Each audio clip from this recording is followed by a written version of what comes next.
Welcome to the second episode of the Conscious 500 podcast. My name is Mark van der Heijden, and I'm so happy that you're listening again to this beautiful podcast. In this episode, we're going to dive into the foundations of conscious leadership. Because what is conscious leadership? As some people maybe have never heard about it or have no idea how to define it, or maybe it just sounds a bit like fluffy words.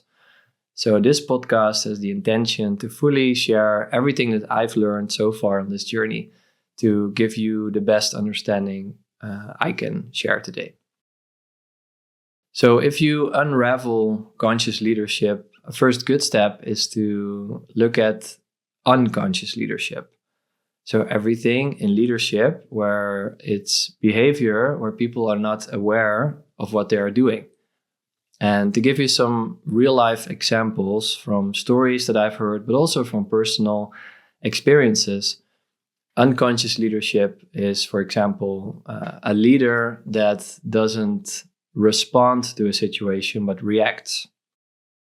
Which means if something's being shared in the boardroom or in a meeting, then that could trigger something, especially if it's feedback or a subject that is connected to maybe someone made a mistake or the KPIs were not reached, or that person is just not having a good day.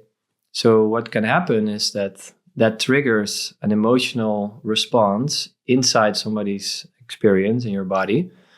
And if you don't have the awareness to be with that emotion, then you instantly react from that. So if someone feels overruled or maybe manipulated or unsafe, everything is a reflection of your inner experience, then you react fast and you would go back maybe angry, or you would go back with other behavior that is not beneficial for the evolution of the conversation.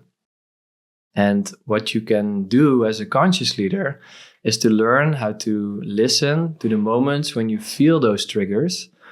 And then in that trigger, you decide to take a conscious decision to be with that, to create space for it. So one super simple thing that everyone can do is you feel a trigger coming up. For example, somebody gives you feedback and you feel that it triggers the feeling of, I'm not good enough. What you can do is you take that moment to feel that inside your body. You could even close your eyes for a moment and just take a deep breath into it.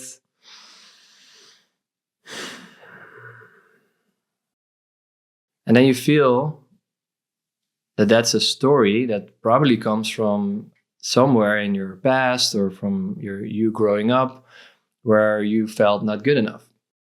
And if you know that that's something that's not you, it's just an experience that you remember, then you can take ownership of that emotion, give it space with a breath, or even just expressing to the people that, hey, what you just shared with me, it triggers something in me that makes me feel that I'm not good enough.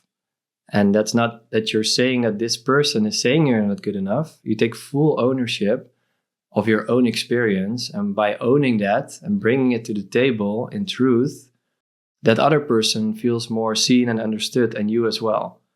And with that, you can actually prevent a lot of conflicts and a lot of frustrations and a lot of dissonance that's happening in organizations where conscious leadership is not present.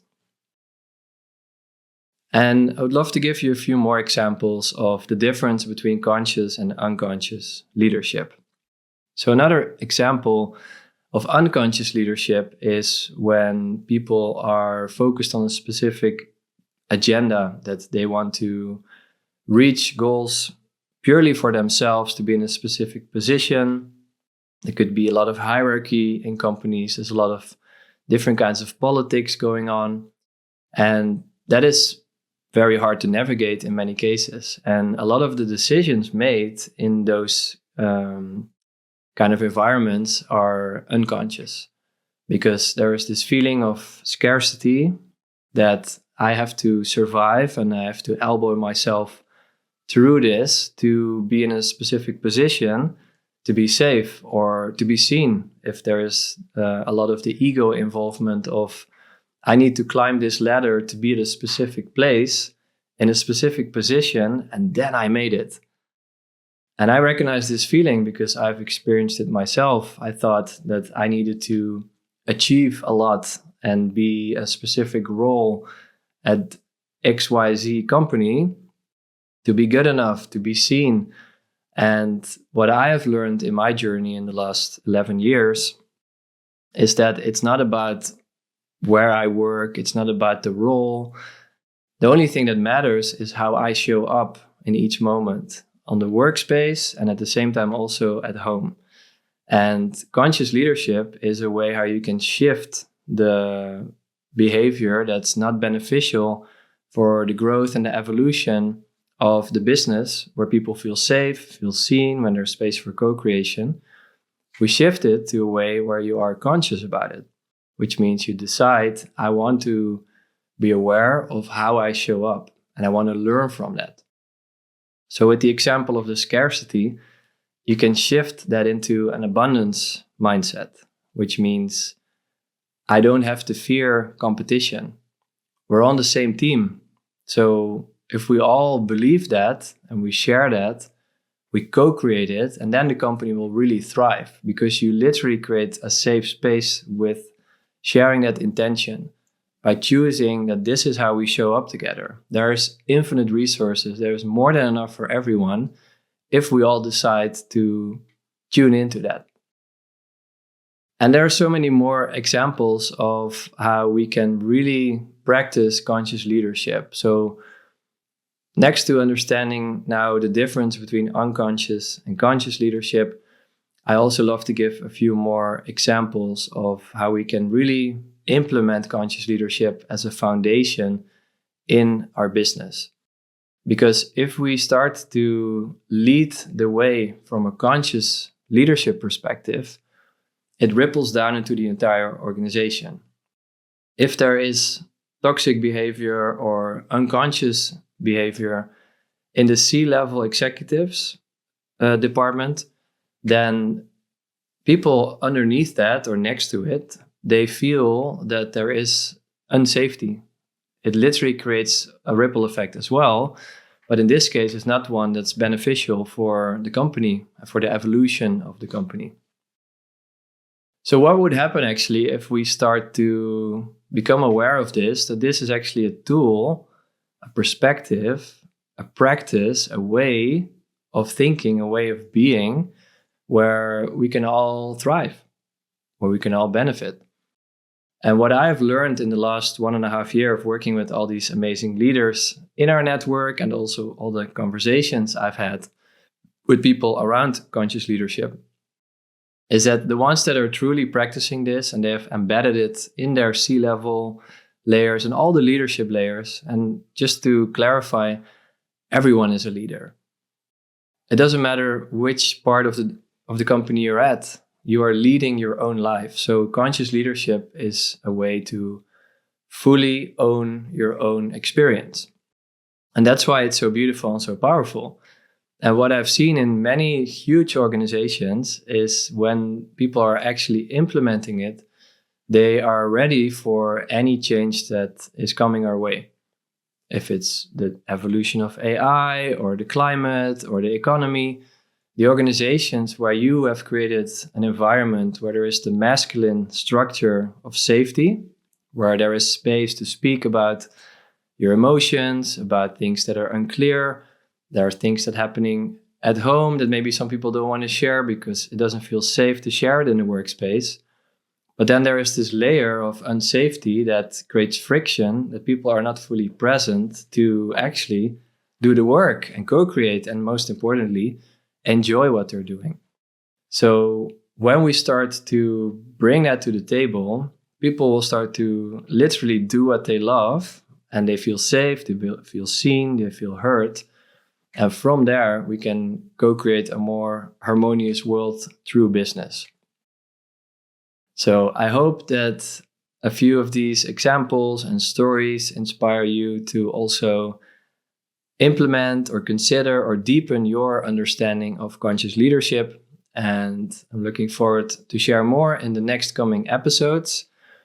And what we will do in the next 3 episodes is tap into a formula that we created within Conscious 500, which is called the AHA formula. And AHA is like this aha moment. It's a realization. It's something that a lot of famous inventors experienced, this eureka moment, aha. And in our case, we have AHA standing for alignment, harmony, and abundance. And those are the 3 growth pillars that Conscious 500 is built on from the first day. And how we implement this in the practical sense is that we have created a formula of growth to amplify conscious leadership. And it's in that same order. So the idea is that the more you are into your alignment, which is physically, mentally, emotionally, energetically, as a leader, the more you can create harmony. And harmony stands for harmonious relationships with yourself, your team, the world, consciousness, business, your family. And once you've achieved a deeper understanding of harmony, that generates abundance. And abundance is way more than money. Abundance is infinite resources. It's this multi-generational thinking. It's really thinking about legacy business, where you leave something behind for 7 future generations to come, and realizing that when we all share our truth and what we want to co-create together, the resources will just come and fall into place. And what we do with Conscious 500 is that we map the AHA formula on a timeline. So every quarter, we go through that same sequence. So the first month, we go into alignment. And every session we do, every meditation, every activation, every conscious business mastermind, every event, and every member circle is tuned into that frequency of alignment, meaning we all consciously decide to deepen our understanding of alignment. We share where we are out of alignment. And once we are more into our alignment, we can lead better. And then the next month, the second month, we step into harmony. And again, harmony is about harmonious relationships. First of all, with yourself, with others, the business, your team. So all the sessions are tuned into harmony. And then the step 3 in the month is about abundance. And that's the same sequence. So once we pack that all together, we keep evolving, innovating, elevating each member. And with that, we amplify our mission, which is elevating business for good. So thank you for listening to the second episode of Conscious 500, the podcast. I'm happy that this one is now also done. I feel every week I'm getting more and more confident in doing this, and I also feel more and more joy for it. Really looking forward to see you again in the next episode. Please follow us on all the channels. So we have Instagram, LinkedIn. Subscribe to the podcast. If you want to give us 5 stars, if you really love what we're doing, I would really, really be grateful for that, as that will help with the algorithms to reach more people about the work that we're doing. Thank you, and I wish you a beautiful rest of your day. So if anything from this episode resonates with you as a leader, and it can be a C-level executive, a founder of a startup or scale-up, or a solo founder that really is enthusiastic about bringing well-being and holistic practices into the workspace, and you really feel that you are a conscious leader and you want to connect with some of the most amazing conscious leaders in the world, then my invitation to you is to apply. Please go to our website, conscious500.com/membership to learn all about it. And I'm looking forward to see you soon. And let's elevate business for good together. Conscious 500 is a global network of conscious leaders that come together as one. Instead of having a ranking system, we actually bring people together to share our best resources, insights, opportunities, and ways on how we can grow into becoming better leaders.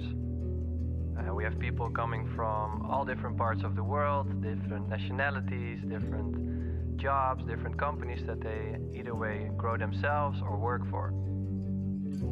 And what we do is we actually meet each other in real life to face each other, look each other in the eyes, like discover the parts in ourselves that need some attention or need a different point of view.